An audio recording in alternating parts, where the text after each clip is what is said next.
Shy waitress greeted Billionaire's deaf mom. Her sign language left.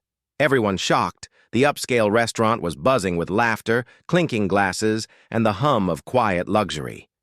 At one corner table, all eyes were drawn to a familiar figure, Ethan Blackwell, a billionaire known for his sharp business mind, impossible to get deals, and ruthless reputation in the boardroom. But tonight wasn't about business. He wasn't alone. Sitting across from him was his mother, an elegant older woman with silver hair, kind eyes, and silence. Mrs. Blackwell was deaf. Most people in that restaurant didn't know. Some assumed her quietness meant aloofness. Others whispered about the way Ethan always leaned in closer to speak with her. But to one young woman carrying a tray of water glasses, it wasn't a mystery at all. Her name was Lily. Lily was a shy, soft-spoken waitress who had only been working there for 2 weeks. She often kept her eyes down, speaking just enough to do her job without attracting attention. But when she approached the Blackwells' table, something unexpected happened. Mrs. Blackwell looked up at her with a warm smile, and Lily froze. The woman's hands moved gently, signing something simple. "Hello." To everyone's surprise, Lily set down the tray, steadied herself, and signed back with trembling hands. "Good evening, ma'am. It's an honor to serve you tonight." The room fell into stunned silence. Ethan's eyes widened. His mother gasped softly, then broke into the biggest smile of the night. For the first time, someone outside her family had spoken to her in her own language. As the night continued, Lily quietly returned to the table, checking in with small, respectful signs. She asked Mrs. Blackwell if she wanted more water. She explained the specials with her hands. She even cracked a shy little joke about dessert, making the older woman laugh silently but wholeheartedly. It wasn't just service. It was connection. Ethan couldn't take his eyes off the exchange. The billionaire who had everything suddenly realized something money had never been able to buy for his mother: the joy of being seen, not pitied. When the meal ended, Mrs. Blackwell reached for Lily's hand and signed something that made the waitress tear up. "Thank you, child. You made me feel human tonight." Lily swallowed hard, whispering, "My little brother is deaf. I know how much it matters when someone tries." The restaurant, usually a place of quiet pride and prestige, had grown strangely emotional. Diners who had watched the scene unfold pretended to look away, dabbing at their eyes. But Ethan didn't pretend. He stood up, looked straight at Lily, and said, loud enough for the entire room to hear, "You've given my mother more tonight than I ever could." "Consider yourself family." The staff froze. Guests gasped. A billionaire calling a waitress family? Unthinkable. But Mrs. Blackwell nodded, smiling through tears, and signed, "Yes, family." That night, Lily didn't just serve food, she served humanity, and for everyone who witnessed it, there was a powerful reminder. Sometimes the smallest gestures of kindness speak louder than wealth, status, or even words themselves. The chandeliers sparkled, silverware clinked, and conversations hummed across the exclusive restaurant. At one corner table sat a man everyone knew, Ethan Blackwell, the billionaire whose face graced magazines, whose empire stretched across continents, and whose reputation left people whispering in awe or fear. But tonight, Ethan wasn't negotiating deals. Tonight, he was simply a son, sitting across from the woman who had raised him. His mother. She was elegant, silver-haired, her eyes kind but quiet. Mrs. Blackwell was deaf, and in a world that rarely slowed down, silence often made her invisible. Weaving nervously between tables with a tray of water glasses was Lily, a shy young waitress just 2 weeks into her job. She always kept her eyes down, soft-spoken, almost invisible herself. As she approached Ethan's table, Mrs. Blackwell looked up at her and smiled. Then her hands moved gently, forming a word in sign language. "Hello." Lily froze. Her heart raced. Then, with trembling hands, she signed back. "Good evening, ma'am. It's an honor to serve you tonight." The restaurant went silent. Ethan's brows furrowed in shock. His mother's eyes widened, then filled with tears. For the first time in years, someone outside her family had spoken to her in her own language.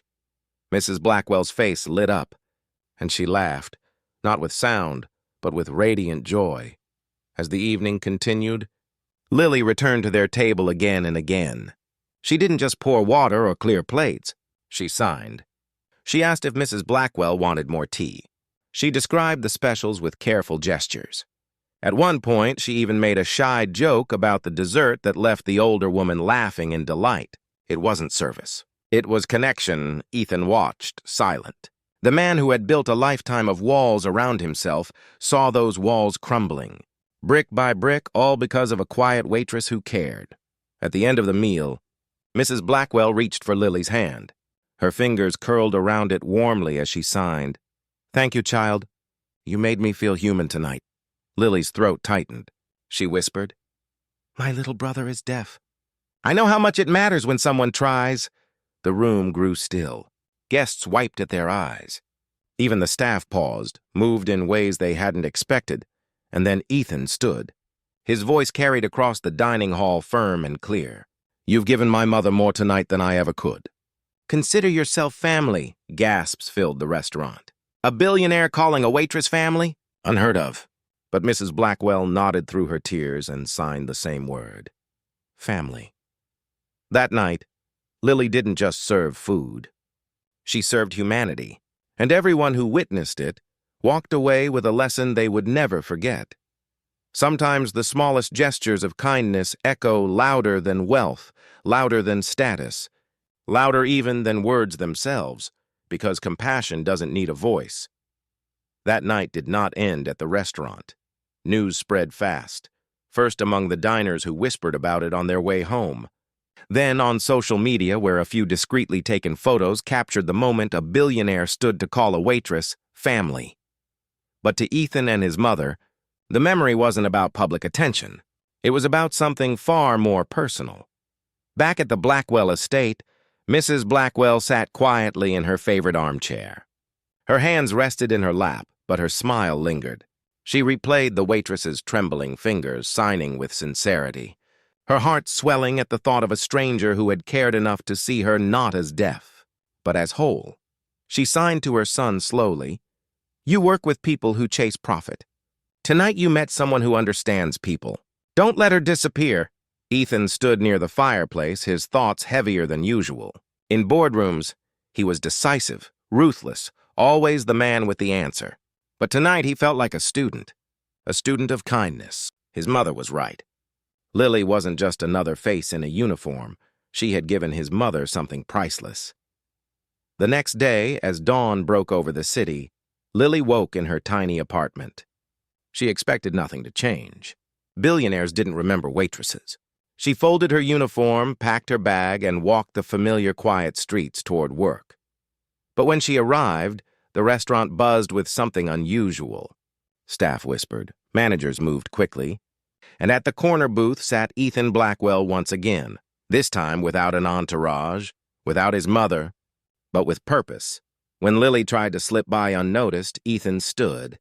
The entire staff froze, watching. "Lily," he said firmly, but not unkindly, "I owe you an apology." Her brows furrowed. "Apology? For what?" "For not realizing until last night," Ethan said, his tone softer now, "that people like you, people who carry empathy in their hearts, are worth more than any deal I've ever made." The room was silent. Managers who normally bowed to Ethan's authority now stared wide-eyed. Lily, overwhelmed, shook her head. "I don't understand. I was just doing my job." Ethan stepped closer. "No, you weren't just doing your job. You reminded me what humanity looks like." He paused, searching her face. "I don't want you to stay invisible, Lily. You have a gift. Let me help you share it." Lily's throat tightened. She thought of her brother, of the endless nights spent teaching herself sign language so he wouldn't feel alone. She had never considered it a gift, just love. But now, standing in front of the city's most powerful man, she felt the weight of his words. From that day forward, the Blackwell Foundation began a new project. Schools, restaurants, and public spaces equipped with sign language training programs. And at the heart of it, guiding and shaping the vision, was Lily. The shy waitress who once hid her eyes now stood before crowds, her hands moving with confidence, her voice steady with purpose. And through it all, Mrs. Blackwell sat in the front row, her eyes shining, proud of the girl who had spoken to her in silence and changed everything. Because sometimes, the people we overlook hold the power to shift entire worlds, and sometimes, compassion is the richest legacy we can leave behind.